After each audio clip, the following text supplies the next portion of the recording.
Hey everybody, this is David, and today I am going to be reviewing The Hobbit, The Unexpected Journey.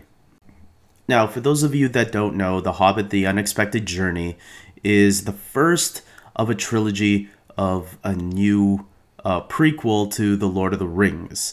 So these three films take place before the original trilogy.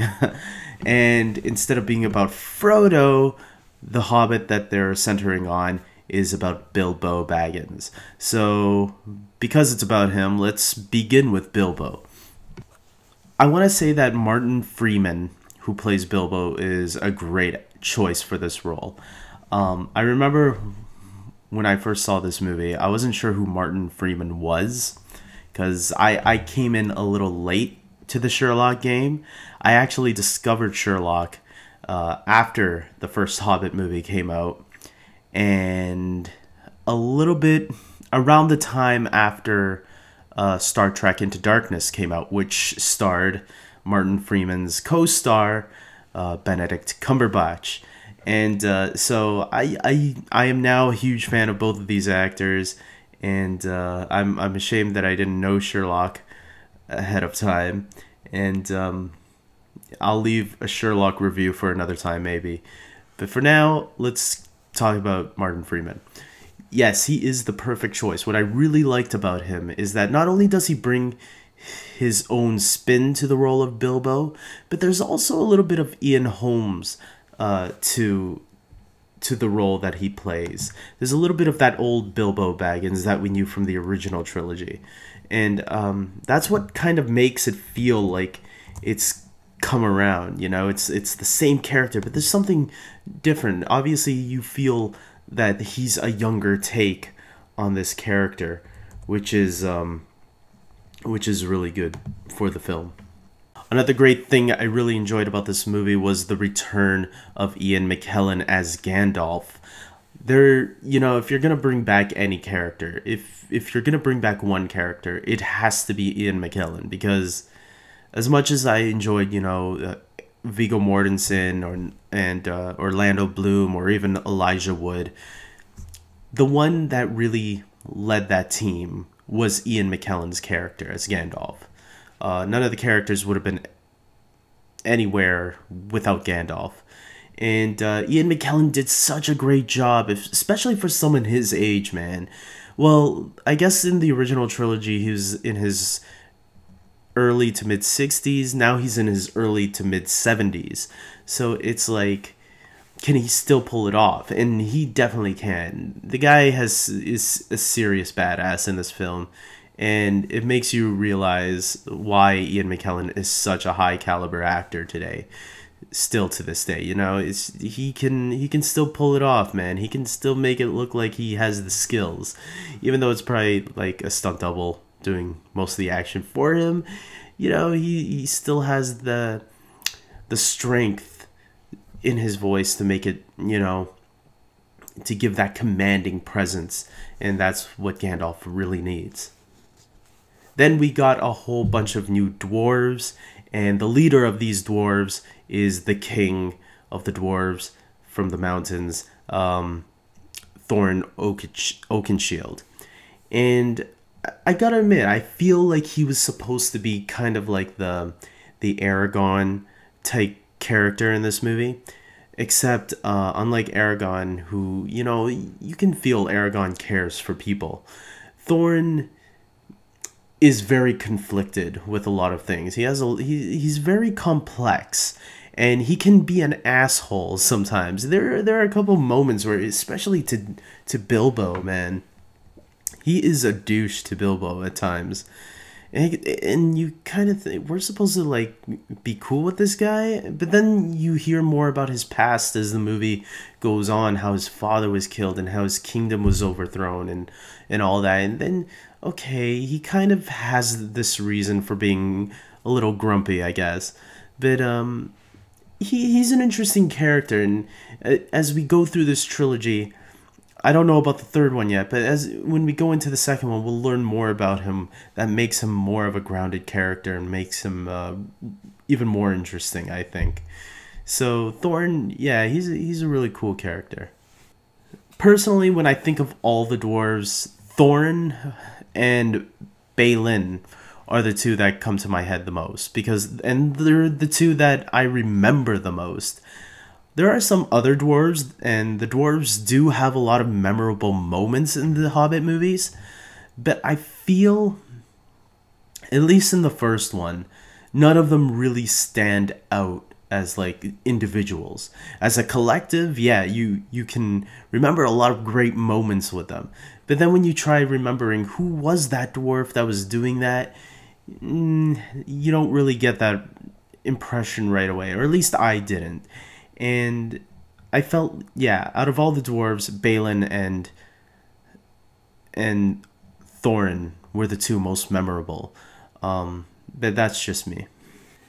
And here's a little bit of trivia for you. For those of you that don't know, Azog, the white orc, the leader of the orcs in this movie, was played by Manu Bennett, who I thought did a really good job with the motion capture and the voice too.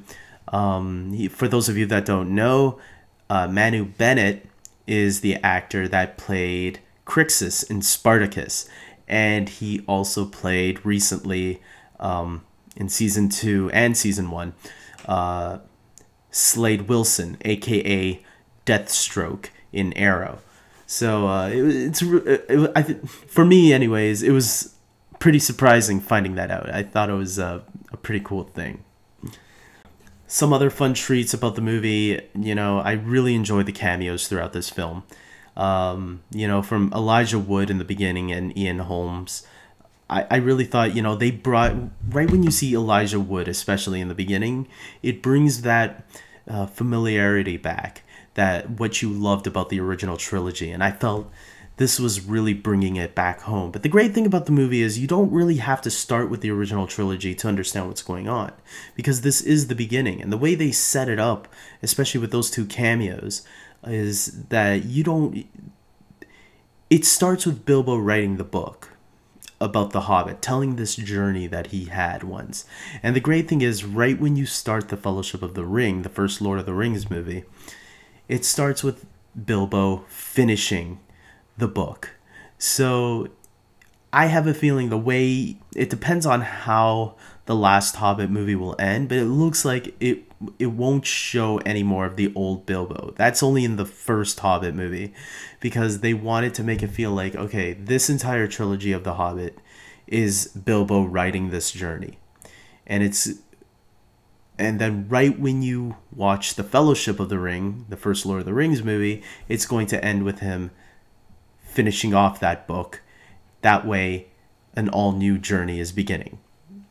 And I think that was a really clever idea from Peter Jackson to make this movie feel like it's all 6 movies combined as one.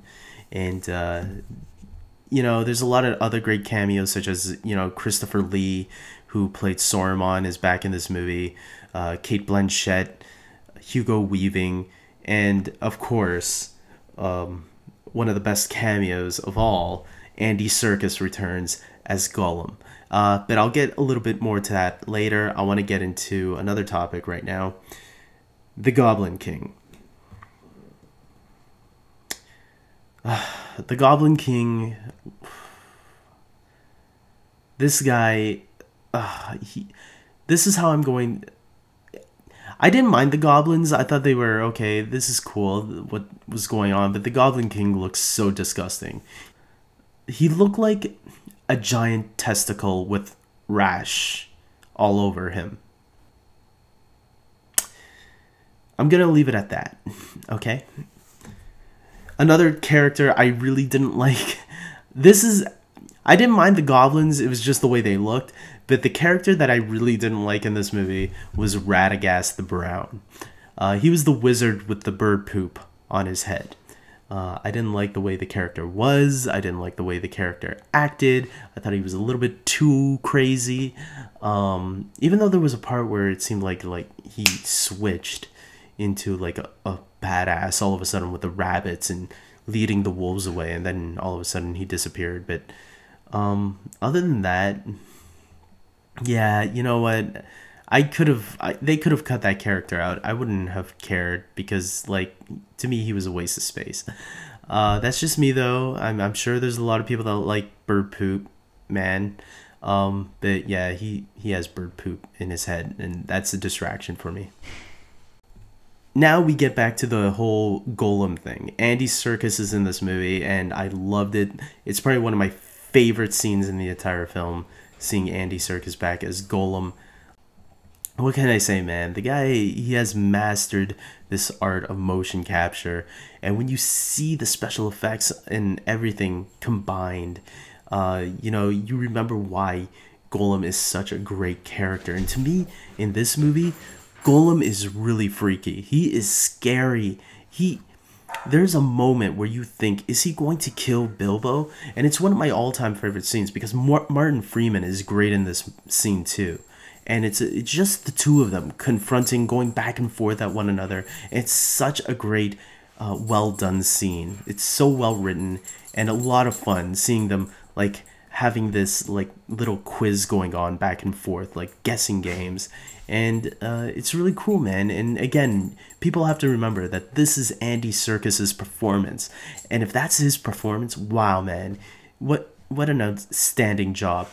So yeah, man, it's sad that he doesn't come back in the second one, and who knows if he'll come back in the third one. But if you know the Hobbit story, you know that his story is practically done.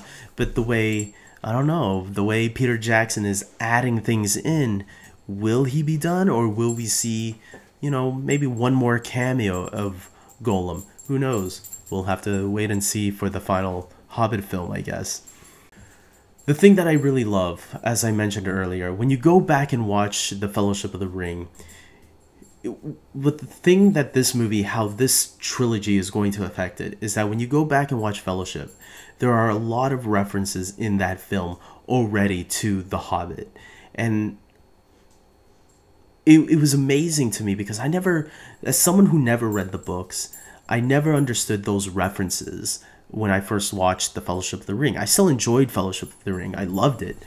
But when you really watch this movie, you really see the detail that Peter Jackson really put into the Lord of the Rings trilogy.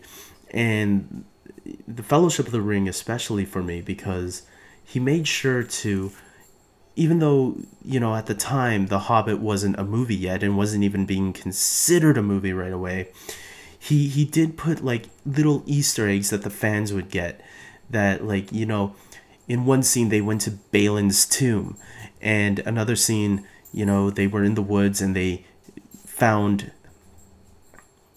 Mr. Bilbo's trolls. And I didn't understand what any of that was. And there was even a reference to a dragon that they are, obviously in this movie, they're going to find this dragon that has taken over the Dwarfs' kingdom.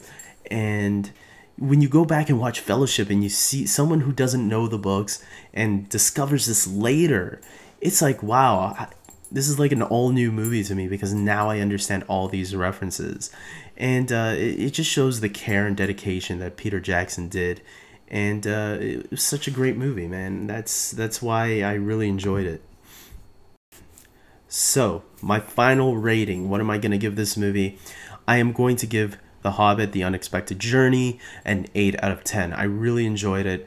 I didn't think it was as good as Return of the King or The Two Towers, but I thought it was right up there with The Fellowship of the Ring. It was a nice beginning. It set up everything, and, and that's what it should be. It's the beginning. This takes place before The Lord of the Rings, before the big battle we built up to in those three films. So this movie should be a little bit smaller because it's not as big as an adventure. There's no huge quest like the ring, destroying this ring that's bringing back this evil creature. Even though there is something in this movie that kind of sets that stuff up to come in The Lord of the Rings, this movie does feel smaller. It is the beginning, and I think that's why when this movie first came out, there were some people that had negative feelings for that because I think they were expecting something bigger.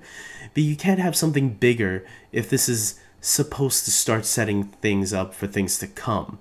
And The Hobbit, if you read the book, is a smaller story. As a matter of fact, it was even supposed to be a kid's story. It started off as a children's story. And then when J.R. Tolkien did The Lord of the Rings, he realized his fan base was getting older, and that's why The Lord of the Rings were written for a more adult audience. And that's why I think this is a great start. They captured the spirit of Middle Earth, the first three films, and they captured it, and they did it well. I mean, I think this is the prequel trilogy that Star Wars fans wish they had instead of the prequels that they got, And I'm a fan of, look, I like the prequels, but a lot of Star Wars fans don't. True Star Wars fans, and maybe even a lot of people, who knows, don't like the Star Wars prequels. Unfortunately, it's a sad fact. Me, I don't think they're that bad. But if I had to choose between this prequel trilogy and the Star Wars prequel trilogy, I know I stumbled on that, I would pick The Hobbit, because The Hobbit does really capture that magic again and bring you back to that world that you fell in love with in the first place. So that's all, guys. I will be reviewing The Desolation of Smaug, not anytime soon. Give me a few weeks, because Interstellar comes out next week, and I'm going to be reviewing that, as well as Big Hero 6, two movies I'm really excited about. And I know there's a few more movies that come out after that, and when I find a break, I am going to review The Desolation of Smaug, because I am excited for the final Hobbit movie. So until next time.